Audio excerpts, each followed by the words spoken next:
नमस्कार सभी को, मैं अरुण यादव प्रूफडार्ट और प्रूफडार्ट की टीम की तरफ से स्वागत करता हूं फिर से आपका यमुना प्राधिकरण की रेसिडेंशियल प्लॉट स्कीम आरपीएस 10 से जुड़ी एक और इन्फॉर्मेटिव वीडियो में। जो लोग भी अब तक इंतजार कर रहे थे प्राधिकरण की स्कीम में लोन एवं फाइनेंस की प्रक्रिया के थ्रू आवेदन करने का, आज उनका इंतजार फाइनली खत्म होने जा रहा है। प्राधिकरण ने आज से लोन एवं फाइनेंस की जो प्रक्रिया है वो शुरू कर दी है। आज से आप लोन या फाइनेंस की प्रक्रिया के थ्रू इस स्कीम में आवेदन कर पाएंगे।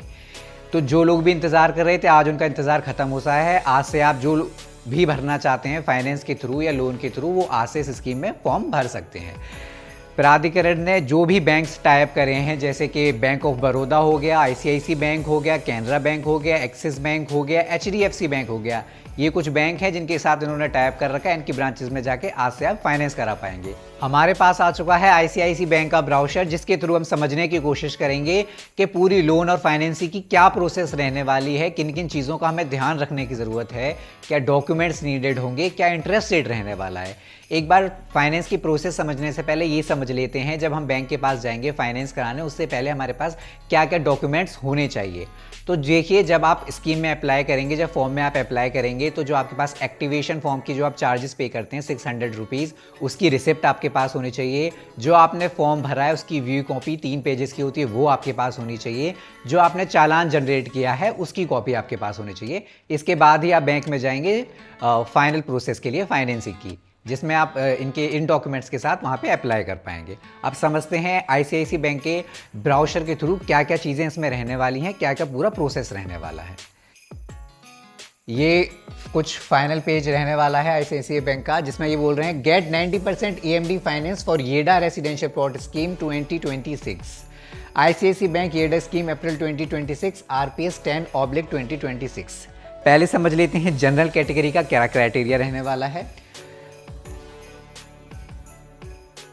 आपके टोटल प्लॉट्स दे रखे हैं, प्लॉट साइजेस दे रखे हैं 162 metre, 183 metre, 184 metre, 200 metre, 223 metre, 290 metre. Total plots 476, 4, 4, 481, 6 and 2। अब देखिए, इसमें जो समझने वाली बात है, जो है आपको ध्यान रखने की ज़रूरत है, वो है आपका earnest money, customer contribution, bank loan. इन तीनों में एक बार डिफरेंस समझ लेते हैं। अर्नेस्ट मनी वो टोटल अमाउंट है उस प्लॉट साइज का जो आपको वन टाइम पेमेंट करना है। जैसे कि जनरल कैटेगरी में जो हमारा 10% रहने वाला है, ये वो अमाउंट है 5,87,412 रुपये।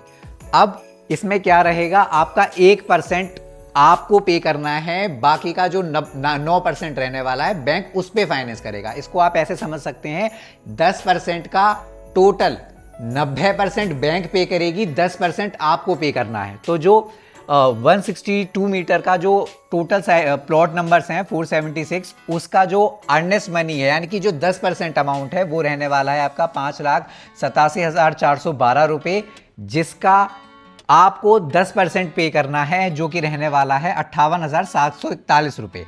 जिस पे बैंक लोन अमाउंट करेगी वो रहने वाला है आपका 5,82,471 रुपये। इस चीज़ को अच्छे से समझ लेना, ये अमाउंट बैंक लोन करेगी, बाकी का आपको ये अमाउंट देना पड़ेगा। जो 10% है उसमें से 1% जो अमाउंट है, जो कि रहने वाला है ये आपको ही पे करना है। बाकी का जो 9% अमाउंट है उस पर बैंक लोन करेगी।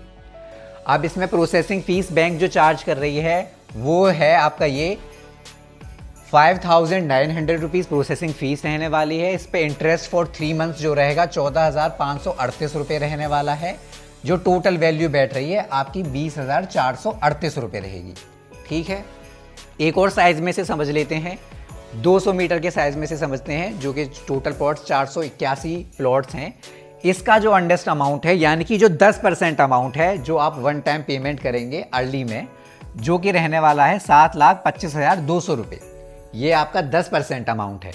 अब इस 10% का 1% आपको देना है, 9% पे बैंक लोन कर रही है।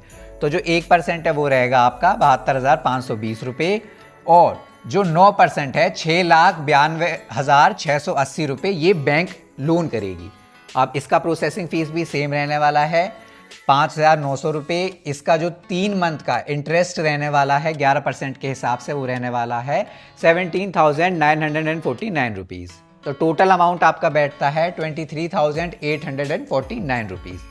तो आशा करते हैं ये आपको क्लियर हुआ होगा। इसमें एक और चीज़ आपको समझने की कोशिश करनी है, इन केस आपका प्लॉट नहीं निकलता है जनरल कैटेगरी में, देन जो आपने लोन कराया है उसमें सिर्फ आपका अर्नेस्ट अमाउंट ही रिटर्न होगा, जो प्रोसेसिंग फीस है वो रिफंड नहीं होगी।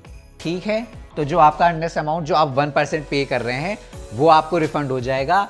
आपका जो इंटरेस्ट रेट है वो रिफंड नहीं होगा, प्रोसेसिंग फीस रिफंड नहीं होगी, ये बैंक चार्जेस डिडक्ट हो जाएंगे, बैंक लोन अथॉरिटी बैंक को वापस कर देगी। चलते हैं आगे नेक्स्ट कैटेगरी पे।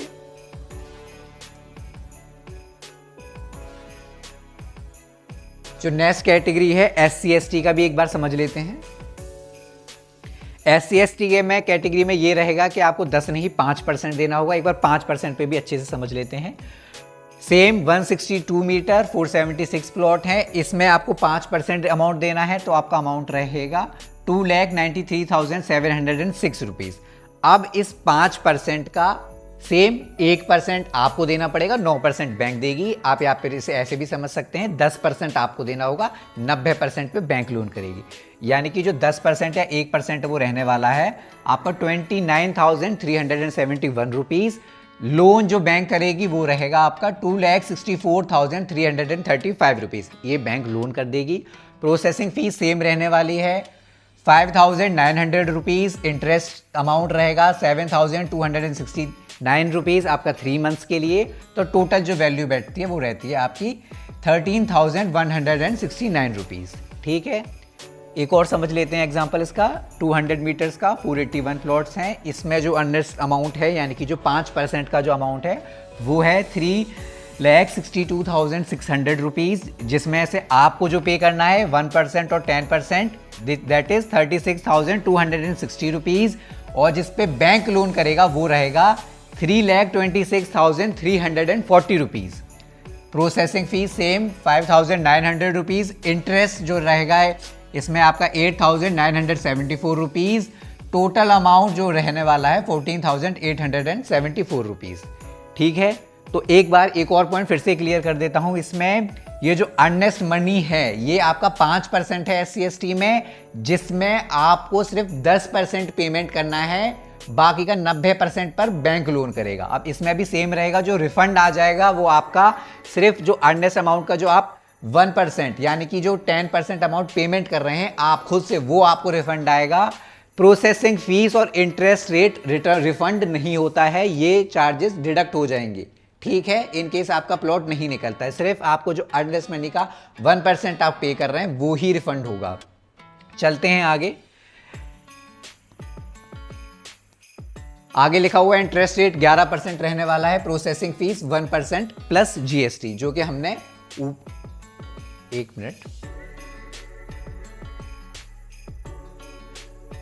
हमने पहले समझ लिया। ठीक है, चलते हैं आगे। Interest rate will be charge only for the utilize number of days, extra interest will be refunded. देखिए, जो 3 महीने का टाइम है जिस पीरियड का आपको इंटरेस्ट रेट मिल रहा है, इंटरेस्ट मिल रहा है, अगर उससे पहले आपके अकाउंट में रिफंड आ जाता है, जो डेज भी लेफ्ट ओवर रह जाते हैं उसका आप रिफंड आप जिस भी बैंक से आपने आवेदन किया वहां से जाके आप अपना रिफंड कलेक्ट कर सकते हैं। Next, visit any of the following branches of ICICI bank with loan documents and येडा एप्लीकेशन फॉर्म। ठीक है, तो ये ब्रांचेस रहने वाली हैं। देखिए, हर एक बैंक की अलग अलग ब्रांचेस हैं। एक बार ICICI बैंक की ब्रांचेस समझ लेते हैं तो आप एक बार समझ पाएंगे शायद टोटल कितनी है। टोटल है ये 59 ब्रांचेस तो सिर्फ ICICI बैंक की हैं, तो आप समझ सकते हैं 6 बैंक्स इसके इस बार टाई अप है जिनके साथ, तो आपके पास कितने मल्टीपल ऑप्शंस रहने वाले हैं जिनके साथ आप फाइनेंस करा पाएंगे। एक बार ब्रांचेस के नाम पढ़ लेते हैं। पहली ब्रांच है इनकी नोएडा सेक्टर 1 में, Noida sector 18, Noida sector 48, Noida sector 50, Noida sector 61, Noida sector 62, Noida sector 63, Noida sector 137, alpha 1, gamma 1, omega 1, Cleo County, Gaur City 2, Rabupura, Dadri, crossing republic 1, Advant IT park, Nirala state, आयथम sector 62, Ashok Vihar, Connaught Place, Dwarka sector 20, great Kailash 1, green park, Janakpuri, Jhandewalan, Kamla Nagar, Karol Bagh, Kirti Nagar, Lakshmi नगर, Mayur Vihar, MBCC, Nehru place, NSP, Paschim Vihar, Patel Nagar, Preet Vihar, Punjabi Bagh, Rajouri garden, Rohini sector 24, Rohini sector 8, Saket, Tagore park, Vikaspuri, Yamuna Vihar, Faridabad sector 16, Faridabad sector 21, Sahibabad Shaktikhand 2, Vaishali, Vasundhara, Ghaziabad, Chaudhary मोर, Bulandshahr, Aligarh, Meerut, Gurugram, DLF, Gurugram sector 14। तो total 59 branches ICIC bank की ही रहने वाली हैं जहां से आप आवेदन कर सकते हैं। टोटल 6 बैंक्स के साथ टाई अप है, तो आपके पास मल्टीपल ऑप्शंस रहने वाले हैं इस बार। आगे चलते हैं, एक बार इस पे इंपॉर्टेंट है, इस पे नजर डाल लेते हैं। Please read the instruction carefully before filling up the application form. Form को भरने से पहले हमने पहले भी ब्राउजर समझाया था आपको अच्छे से डिटेल्स के साथ, अब वो वीडियो देख लेंगे एक बार फिर से। बैंक ने भी कुछ क्लॉजेस दे रखे हैं, इन्हें भी समझ लेते हैं जिन चीज़ों का आपको ध्यान रखने की जरूरत है फॉर्म फिलिंग से पहले। First clause is carefully read terms and conditions of YEIDA residential plot scheme 2026 before filling up the applicant form. अच्छे से पढ़ें, जो ब्राउजर इन्होंने दे रखा है, जारी कर रखा है प्राधिकरण को, उसको पढ़ने की बहुत ज़रूरत है। अक्सर क्या होता है, पढ़ते नहीं है, पहले एक्शन लेने चले जाते हैं और वहीं हमसे गलती हो जाती है। तो जो ब्राउजर है उसको अच्छे से पढ़ें। द एप्लीकेशन, जो सेकंड क्लॉज है, the application form should be filled in capital letters only. Capital letters में ही आपको फॉर्म फिलअप करना है, तो ये बात का ध्यान रखना। Third clause is no cancellation over writing is allowed in YEIDA application form. कोई भी कैंसिलेशन, कई बार हम ओवर फिलिंग कर देते हैं, ओवर राइटिंग कर देते हैं, उन चीज़ों से बचें। क्लियर रखें, एक बार लिखें, साफ स्पष्ट लिखें। एप्लीकेशन को applicant if any should have completed 18 years of age का गैप, एज क्राइटेरिया 18 प्लस का आपको फुलफिल करने की जरूरत है। Must be a citizen of India, Indian citizen होना चाहिए। फोर्थ क्लॉज है eligible person can apply for only one plot under this scheme. Those who have been already allotted residential plots और flats by YEIDA in any other scheme are not eligible to get any allotment under this scheme. देखिए, अगर पहले आपको कोई भी plot मिल चुका है प्राधिकरण की तरफ से या फ्लैट मिल चुका है तो अब आप एलिजिबल नहीं हैं। हम पहले भी क्लियर कर चुके हैं काफ़ी क्वेश्चंस में, आपका Q&A सेशंस में भी। और एलिजिबिलिटी के लिए ओनली आपका एक ही पर्सन को, आप एक पर्सन एक ही प्लॉट के लिए अप्लाई कर सकता है। फिर पहले भी बताया है, अगर फैमिली में भी रहता है, अगर हस्बैंड वाइफ हैं या फैमिली में एक से ज़्यादा प्लॉट किसी के निकल आते हैं तो आपको वो सरेंडर करना पड़ता है। फिफ्थ क्लॉज है the application and on his and her mother, father, sister, son, daughter only can apply under joint name with proof of family relation. आपके पास अगर जॉइंट नेम से अप्लाई कर रहे हैं तो आपके पास फैमिली रिलेशन का प्रूफ होना चाहिए। Next is eligible person can only apply for one plot under this scheme of any category. Those who have been already allotted residential plot, flat in any scheme or not eligible to get allotment under this scheme. If it is found at the latter stage that applicant, co-applicant, his or her spouse on his or her minor dependent children has obtained more than one plot and flat, then all his or her application allotment will be cancelled and the total deposited money shall be forfeited by the authority। देखिए, ये चीज़ हमने पहले भी अपने Q&A session में clear करा है कि अगर आपका एक से ज़्यादा प्लॉट निकल आते हैं फैमिली में, सेम फैमिली में, तो आपको अथॉरिटी को बताना होता है, क्लियर करना होता है और एक प्लॉट सरेंडर करना पड़ता है। अगर इन केस आप नहीं करते हैं, ये चीज़ छुपाने की कोशिश करते हैं, तो आपका जो डिपॉजिटेड अमाउंट है, पहली बात तो प्लॉट भी सरेंडर करने पड़ेंगे, कैंसिल कर दिए जाएंगे अलॉटमेंट, और जो आपका डिपॉजिटेड अमाउंट है 10% का या 5% का इन केस ऑफ SC/ST, वो भी फॉरफिटेड कर दिया जाएगा अथॉरिटी द्वारा। चलते हैं आगे। नेक्स्ट क्लॉज है आपका 7th। Please note that the upfront processing fee collected by the bank are inclusive and are non-refundable। जो प्रोसेसिंग फीस है, मैंने आपको स्टार्टिंग में भी बताया था, जो प्रोसेसिंग फीस है वो रिफंडेबल नहीं है। ओनली जो टोटल का जो अर्नेस्ट अमाउंट का, जो अर्ली अमाउंट का जो आप 10% दे रहे हैं, उसमें से जो बैंक फाइनेंस करेगी उसके अलावा जो अमाउंट रह जाएगा वही आपको रिफंडेबल होगा। बाकी का कोई अमाउंट आपको रिफंडेबल नहीं होगा, प्रोसेसिंग फीस वगैरह आपको रिफंड नहीं होगी। ठीक है। नेक्स्ट 8th क्लॉज है all the loan documents have to be submitted at the same branch where the applicant has deposit the payment. फिर से पढ़ लीजिए, all the loan documents have to be submitted at the same branch where the applicant has deposit the payment. जो भी loan related document है वो आपको वहां ले जाके जमा करने पड़ेंगे जहां से आपने बैंक से पेमेंट किया है। ठीक है। नेक्स्ट क्वेश्चन इज नाइन्थ है आपका clause, EMD funding will be disbursed basis satisfactory CIBIL score and other verification done by the bank as per the lending norms.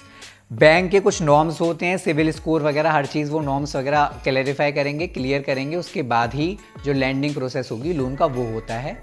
ठीक है, एक कुछ इंपॉर्टेंट चीज़ों पे एक बार ध्यान डाल देते हैं। Minimal documents, only 3 documents required. जो बेसिक आपको लोन प्रोसेस में डॉक्यूमेंट्स की नीड होगी वो बेसिक डॉक्यूमेंट्स आपके रहने वाले हैं। प्रूफ ऑफ रेसिडेंसी, आपका लोकेशन की जो भी रेसिडेंट है उसका प्रूफ आपके पास होना चाहिए सेल्फ अटेस्ट कॉपी के साथ। एक passport size photograph of applicant and को एप्लीकेंट इफ एनी, को एप्लीकेंट अगर है तो उसका भी आपका, अगर आप अप्लाई कर रहे हैं तो आपका एक पासपोर्ट साइज फोटो। जो थर्ड डॉक्यूमेंट है वो पैन कार्ड होना चाहिए, उसकी सेल्फ अटेस्ट कॉपी आपके पास होनी चाहिए। तो इन बेसिक डॉक्यूमेंट्स के साथ आप लोन की प्रक्रिया के साथ गो थ्रू कर सकते हैं। तो उम्मीद रही होगी आपको पूरा प्रोसेस लोन का, फाइनेंसिंग का समझ में आया होगा। अब जो भी इंतज़ार कर रहे थे अब डिले मत करिएगा, ओपन हो चुका है, प्राधिकरण ने ऑन कर दिया है लोन और फाइनेंसिंग की प्रोसेस में। तो अब आप आवेदन, जो भी वेट कर रहे थे, अब आवेदन करना शुरू कर दीजिए। टाइम धीरे धीरे पास आउट होता जा रहा है। लास्ट जैसे भी डेट जो आपकी 6 मई रही है, 6 मई को ही क्लोज हो जाएगी स्कीम। जैसे ही डेट पास आती जाएगी सर्वर्स डाउन हो जाएंगे, कुछ ना कुछ दिक्कतें आना शुरू हो जाती हैं। तो समय रहते आप फॉर्म भर दें। कोई भी दिक्कत आ रही है आप हमें कॉल करिए हमारे दिए गए नंबर पर, या व्हाट्सअप करिए। कोई भी हम कोशिश करते हैं हर कॉल का आंसर करें, या कोई भी मैसेज आ रहा है उसका भी हम आपको आंसर दें। और फिर भी अगर अभी भी आपको कोई भी क्वेरी या क्वेश्चन अराइज हो रहा है, कॉल करें हमें, पूछें हमसे। जल्दी मिलेंगे, कोई भी अपडेट इसके रिगार्डिंग नेक्स्ट आता है उसमें। तब तक के लिए धन्यवाद।